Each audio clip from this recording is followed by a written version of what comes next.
First thing I do when I get to Rincon is always go up on the deck and look at the beautiful view we have. And as you can see, Dennis lost the wall and some trees. Our view got better at a high cost, though, to Puerto Rico. Okay, the damage inside. First, our bedroom. Below the windows, the water came in the windows with 150-mile-an-hour winds. Paint had to be scraped. This is the hallway leading from the living room to the master bedroom. That got damaged, as you could see. I'll explain why later. Also, the ceiling in there. That's the corner of the living room. Water came in there, but that's been corrected. Explain that later. The ceiling above the door, that got damaged. I didn't correct that yet, but I corrected the cause, but I didn't paint it. The kitchen ceiling took the worst damage, and the fan,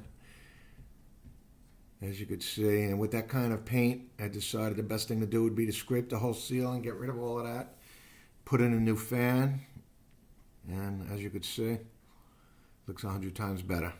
Not perfect, though.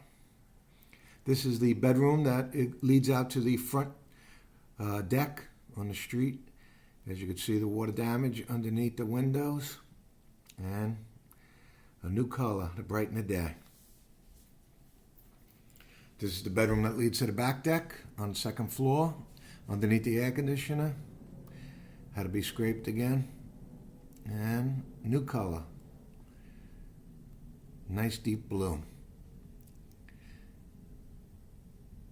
In the bedroom with the bunk beds, I used the paint from the bedroom downstairs. So we have 3 different colors up there, and I think it's a nice variety.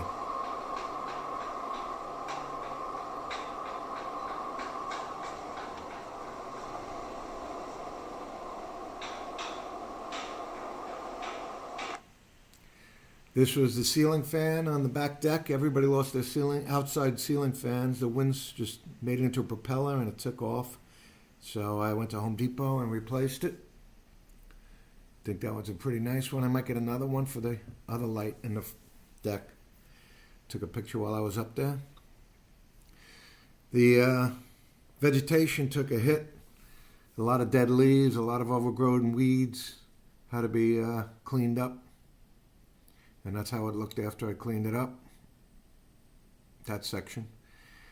This is where the palms used to be. As you could see, a lot of dead branches and weeds. That's how it looked after it was cleaned. That's by the stairs going up to the back deck. And that's after it got cleaned up. Oh no, that's still when it's a mess. That's after it got cleaned up. Those are red palms in front. That's how the yard looked when I got there. That's how it looked after the cleanup. That tree that used to block our view was a beautiful tree, and unfortunately took a bad hit. And again, this is the same view as before, but this is from the ground floor. This is what caused the damage to the ceilings. Those things on the side of the house filled up with water. They couldn't drain because they had tiny little drains. So I had Alex pitch them. See, that's where the hole used to be, where the drain was. It got clogged right away with leaves. Alex pitched them and put bigger drains in. Hopefully we will never have that problem again. There was always water collecting by the back wall. There was always puddles because it couldn't drain through those tiny holes. So I had Alex cut big rectangular holes. You could see my shoes there as a scale. The front deck off the second floor bedroom was always a mess. It had that rubber quality and it never drained properly. It was like mildewy and it was unusable. And it really has some nice views. This is the roof, and after the Hurricane Marie, the whole roof was like a swimming pool and the water stayed up there for weeks. So I thought it was best if we clear the roof off, get rid of that membrane that they had up there, and re-cement it, only this time pitch it properly so it drains to the front and the back. Because if it just drained in one direction, it's a long way to go, so it wouldn't be as well pitched. So the high point will be in the center. On the side of the house, it's been known to get plenty of puddles. And we track them into the house. We try to sweep them away all the time. But I figured while I have the cement guy there, let him come and repitch the cement away from the door, going towards the front of the house where it slopes, the back of the house where it slopes, and the side where the plants are. There's the hose that brings the cement up. This is the day of pumping. While they were up there, I told them to put some posts up there. One day, if we ever want to build a deck up there, we'll have the posts to just put the wires through.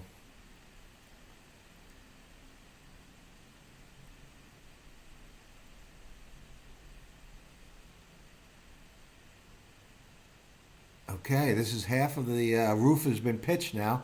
The high point is in the center, and it's pitched to bring the water to the front where gutters will be installed.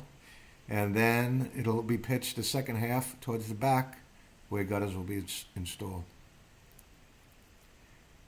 That's the side of the house, working on that. Workers were there for probably about 3 weeks. There it is, pitched front and back. High point in the middle. That's the side yard. Getting close there. That's unfinished, but gives you a good idea what's going on. And that's the new front deck, which is now going to be clean, drained, and it's always got good views there. As you can see, that's where the gutter drains it.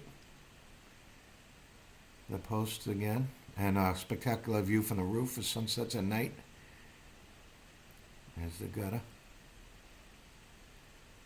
And D11 is back. It hasn't been up since we painted the house years ago. And I also did a plumbing job. There was a leak underneath. Can't wait till you get down there and enjoy it.